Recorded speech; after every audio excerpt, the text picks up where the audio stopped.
Masih melanjutkan kajian kita tentang 40 hadis amalan ringan berpahala besar insyaallah. Sekarang hadis yang ke-29, betul ya? 29. Hadisnya an Fadhalata, diceritakan dari Fadhalah ibn Ubaid radhiyallahu anhu qala, beliau berkata, qala bersabda siapa Rasulullah sallallahu alaihi wasallam, apa sabdanya? Al mujahidu man jahada nafsahu fi taatillah. Al mujahidu, adapun seorang mujahid itu adalah man, seseorang yang jahada, dia memerangi nafsahu, hawa nafsunya sendiri, fi taatillah, agar taat kepada Allah Ta'ala, dalam mentaati Allah Ta'ala. Ini hadisnya riwayat Ahmad, hadis nomor 23.958.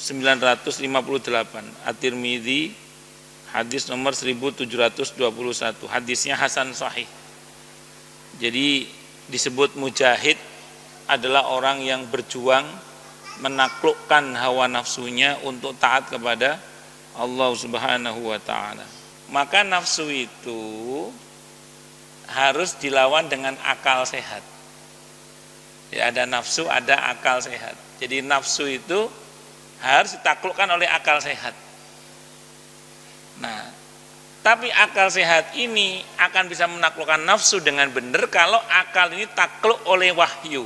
Nah, gitu loh. Jadi wahyu menaklukkan akal sehatnya manusia, akal sehatnya manusia menaklukkan nafsu. Nafsu ini musuh yang tidak bisa dibunuh. Jadi nafsu ini posisinya tidak bisa dibunuh. Karena membunuh nafsu sama dengan bunuh diri, tidak boleh. Tapi diliarkan bahaya. Terus harus ditaklukkan, pokoknya. Makanya saya ulang sekali lagi, untuk nafsu ini tidak bisa dibunuh, tidak boleh dibiarkan juga karena bahaya, tapi harus ditaklukkan. Dan menghadapi ini nggak mudah, makanya selama kita terus bermujahadah menaklukkan nafsu kita untuk taat kepada Allah, maka kita insya Allah diberi pahala apa tadi? Sebagai seorang mujahid, orang yang terus berperang, berjuang di jalan Allah Subhanahu wa ta'ala. Hadis yang ke-30, hadisnya an Abi Mas'ud, diceritakan dari Pak Mas'ud, ada Ibnu Mas'ud, ada Abu Mas'ud. Ini Abi Mas'ud, Pak Mas'ud Al-Ansari radhiyallahu anhu qala, beliau berkata, qala bersabda siapa Rasulullah sallallahu alaihi wasallam, apa sabdanya? Man dalla ala khairin, siapa yang menunjukkan satu kebaikan, falahu mislu ajri fa'ilihi, maka baginya pahala seperti pahala orang yang mengerjakan kebaikan tersebut. Hadisnya riwayat Muslim, hadis nomor 5007, At-Tirmidzi hadis nomor 2884, hadisnya sahih. Saya ulang ya. Jadi ini hadisnya menunjukkan bahwa siapa yang menunjukkan sebuah kebaikan, maka baginya seperti pahala orang yang mengerjakannya. Makanya kita ini jangan pelit memberikan informasi kebaikan. Jangan pelit memberikan informasi apa? Kebaikan. Kalau kita memberikan informasi kebaikan, ada orang yang terinspirasi untuk mengikuti apa yang kita tunjukkan itu, maka kita akan dapat bagian pahala yang sama. Sekarang ke-31. Yang ke-31 ini hadisnya an Abi Umamah, diceritakan dari Abi Umamah radhiyallahu anin Nabi, dari Nabi kita Muhammad sallallahu alaihi wasallam qala, beliau bersabda. Apa sabdanya? Tidak ada sesuatu yang lebih dicintai oleh Allah kecuali 2 tetes air dan 2 bekas. Jadi 2 tetes dan 2 bekas ini amat sangat dicintai oleh Allah. Saya ulang ya, ada dua tetes dan 2 bekas yang sangat dicintai oleh Allah. Apa itu?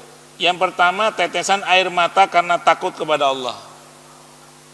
tetesan air mata karena takut kepada Allah, dan tetesan darah yang tertumpah di jalan Allah. Saya mau terangkan yang pertama dulu tadi, tetesan tangisan karena takut kepada Allah. Apalagi kalau itu sendirian. Jenengan nangis depan orang banyak karena takut kepada Allah, dinilai dalam hadis ini sebagai sebuah kebaikan. Apalagi kalau jenengan nangisnya dalam kesendirian, itu kena hadis Sahih Muslim itu. Apa hadis Sahih Muslim? 7 golongan yang mendapatkan naungan pada hari tidak ada naungan kecuali naungan Allah. Di antaranya adalah orang yang menangis dalam kesendiriannya karena Allah. Karena air mata yang keluar, nangis karena takut atau karena Allah dalam kesendirian, itu membuat kita insya Allah dan semoga nanti mendapatkan naungan pada hari di mana tidak ada naungan kecuali naungan Allah. Langsung kita usap, orang nggak ada yang tahu. Kita nangis sendiri, orang nggak ada yang tahu. Terus orang yang nangis dalam kesendiriannya karena Allah itu, air matanya itu memadamkan api neraka. Yang kedua adalah darah yang tertumpah di jalan Allah. Saya kira ini jelas ya. Adapun 2 bekas itu adalah 2 bekas yang dicintai oleh Allah adalah bekas karena di jalan Allah dan bekas karena melaksanakan kewajiban-kewajiban Allah. Begini, di surah Yasin itu ada ayat yang berbunyi wa naktubu ma qaddamu wa asarahum, dan kami akan mencatat apa yang telah mereka lakukan dan bekas-bekas tinggalan mereka. Sebenarnya Anda nggak usah khawatir, andaikan pun masjid ini dibongkar total sehingga sumbangan Anda untuk masjid ini tidak ada karena dibongkar total misalnya, Anda yang menyumbang masjid ini tetap dapat bagian pahala yang sama seperti biasa Anda nyumbang sebelumnya. Kok bisa gitu Ustadz? Iya, ini rumus pertama ya. Orang taunya di sini ada masjid karena bangunan masjid yang sebelumnya, karena hadis Sahih Muslim tadi itu. Sehingga kemudian orang beribadah di sini taunya ada masjid ini karena ada masjid, bangunan masjid sebelumnya. Sehingga selama orang itu beribadah di sini, yang nyumbang masjid pertama atau sebelumnya itu tetap akan terus dapat pahala. Saya bilang. Hadisnya dari Sahih Muslim. 1. Yang kedua, berapa tahun orang beribadah di masjid ini? Bertahun-tahun kan? Berarti selama ini yang nyumbang masjid dapat kebaikan terus kan? Nah, begitu masjid ini dipugar sehingga Anda tidak punya saham lagi di sini. Tapi karena selama ini Anda terus dapat kebaikan karena kebaikan Anda atas masjid ini, maka insya Allah masuk dalam hadis Bukhari tadi.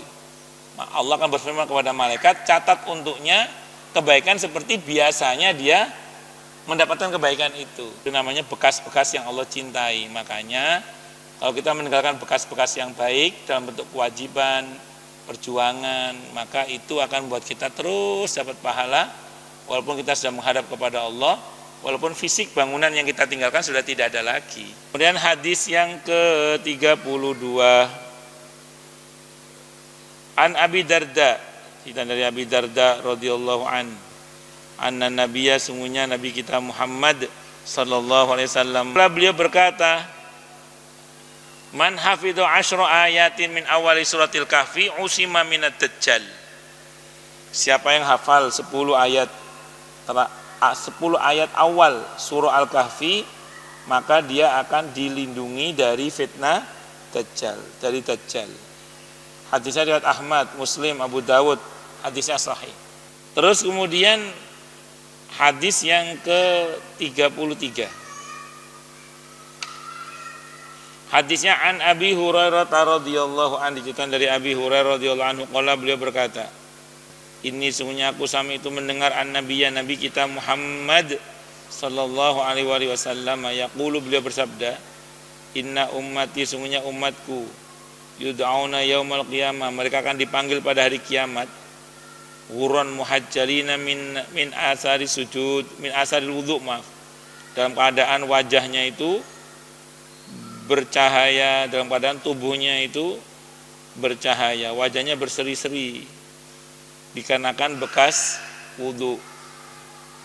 Faman istata'a minkum ayutila ghurratahu falyaf'al, maka siapapun yang ingin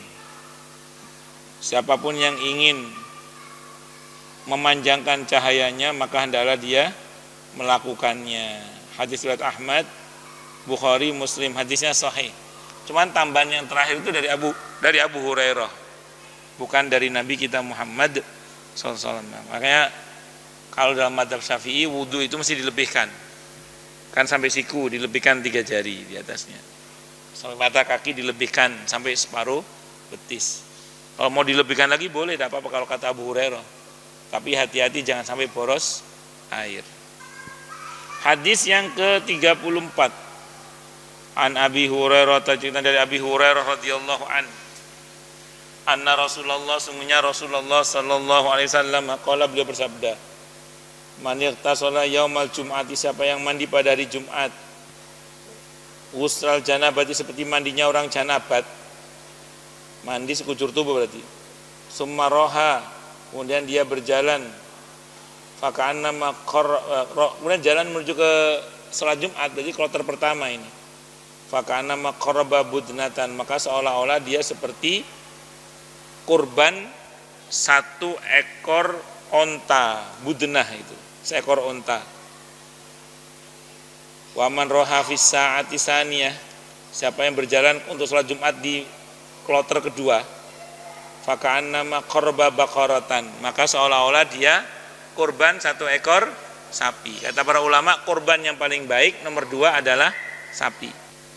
Waman roha fis sa'ati salisah, siapa yang berjalan di waktu kloter kedua, berarti ketiga, mohon maaf, faka'annama qaraba kabshan, seolah-olah dia kurban seekor kambing kibas. Pada saat Idul Adha dan hari tasyrik, kalau mampu kurban dengan bahimatul an'am, lakukan. Bahimatul an'am itu onta, sapi, kambing yang kakinya dibelah 2 ini. Tapi kalau enggak ada, usahakan pada waktu itu menumpahkan darah, yaitu dalam bentuk memotong binatang walaupun itu seekor ayam. Itu bukan kata saya, itu pendapat sebagian para sahabat. Seingat saya Abdullah bin Abbas yang mengatakan itu. Hadisnya ini diantaranya pakai dalil ini. Tapi jangan beli daging, menumpahkan darah. Jadi jangan beli dagingnya, jangan, tapi menumpahkan darahnya itu. Karena itu bagian dari kurban, itu kan bagian dari ketaatan itu. Kalau nggak mampu beli apa? Kambing. Wa man roha fi sa'atil khamisah, dan siapa yang berjalan ke masjid untuk sholat Jumat gelombang kelima, faka'annama qarba baydatan, seolah-olah dia korban telur. Fa idza kharajal imamu, kalau imam udah keluar, udah menaik atas mimbar, hadaratil malaikatu, maka para malaikat pun akan hadir menyimak, mendengarkan, yastami'una dzikra, mendengarkan khutbah Jumat itu seperti itu. Ini hadisnya riwayat Bukhari, Muslim, Abu Dawud, At-Tirmidzi, hadisnya sahih. Hadis yang ke-35, an Abdullah bin Umar, dari Abdullah bin Umar ibn Amr ibn Al-As radhiyallahu anhuma, annahu, sungguhnya beliau yang mendengar an-nabiy, nabi kita Muhammad sallallahu alaihi wasallam yaqulu, beliau bersabda, idza sami'tumul muadzina, apabila kau mendengar seorang muadzin, maka faqulu, ucapkanlah mislama yaqul, seperti yang diucapkan oleh muadzin. Summa sallu, kemudian bersolawatlah alaiya atasku. Sebelum kita baca robah da'wati tamah, kita diperintah untuk bersolawat untuk Nabi kita Muhammad sallallahu fa innahu man shalla alaiya salatan sallallahu alaiha biha asyra. Karena siapapun yang membaca solawat kepadaku sekali, dibalas dengan 10 kali solawat. Nah, solawat dari Allah untuk kita pada bentuknya rahmat, ta'zim, maghfirah. Rahmat kasih sayang, ta'zim kita dimuliakan, maghfirah ampunan. Sekali kita bersolawat untuk Nabi, dibalas dengan 10 kali solawat. Berikutnya hadis yang ke-36, an Ibnu Abbas, dari Ibnu Abbas radhiyallahu anhu, annahu, sungguhnya beliau haddatsahu, telah bercerita kepada beliau, sungguhnya Abbas pernah bercerita kepada Abdullah bin Abbas, maksudnya gitu ya. Apa katanya? Qala, telah bersabda siapa Rasulullah sallallahu alaihi wasallam, man lazimal istighfar, siapa yang membiasakan diri beristighfar, minta ampun pada Allah, ja'alallahu lahu min kulli dhiqin makhraja, yang sempit dilapangkan. Ya, terus wa min kulli hammin faraja, yang sumpek-sumpek dikasih solusi. Wa razaqahullahu min haitsu la yahtasib, dan dikasih rizki yang tak terduga. Berikutnya hadis yang ke-37 an Abi Umamah, dari Abi Umamah radhiyallahu anhu qala, beliau berkata, qala bersabda siapa Rasulullah sallallahu alaihi wasallam, tawaddu ar-rajulul muslimu kharajat dunubuhu min sam'ihi wa basarihi wa yadayhi wa rijlaihi fa in qa'ada maghfuran lahu. Apabila seorang lelaki atau seseorang yang muslim berwudu, maka rontok dosa-dosanya. Rontok itu keluar, mengucur dari pendengarannya, dari penglihatannya, dari badannya, dari kedua tangannya, dari kedua kakinya. Dan kalaupun dia duduk dalam keadaan diampuni oleh Allah Subhanahu wa taala. Jadi wudu itu merontokkan dosa. Hadisnya riwayat Ahmad atau Barani, hadisnya hasan. Berikutnya hadis yang ke-38 an Abi Hurairah radhiyallahu an. Cerita dari Abi Hurairah radhiyallahu anhu qala, beliau berkata, qala bersabda siapa an-nabiyyu, nabi kita Muhammad sallallahu alaihi wasallam, kalimatani habibatani ila rahman. Ada dua kalimat yang dicintai oleh Allah yang Maha Rahman. Khafifatani ala lisan, ringan di lisan. Saqilatani fil mizan, berat di timbangan. Apa itu? Subhanallah bihamdihi subhanallahil azim. Subhanallah bihamdihi subhanallahil azim. Ini dua kata yang ringan tapi berat dalam timbangan, dicintai oleh yang Maha Rahman yaitu Allah, dan ringan di lisan, berat dalam timbangan. Subhanallah bihamdihi subhanallahil azim. Kalau yang versi Imam Malik, subhanallah bihamdihi subhanallahil azim astaghfirullah. Yang versi Muslim, subhanallah bihamdihi subhanallah bihamdihi. Ini merupakan amalan-amalan yang ringan tapi pahalanya besar.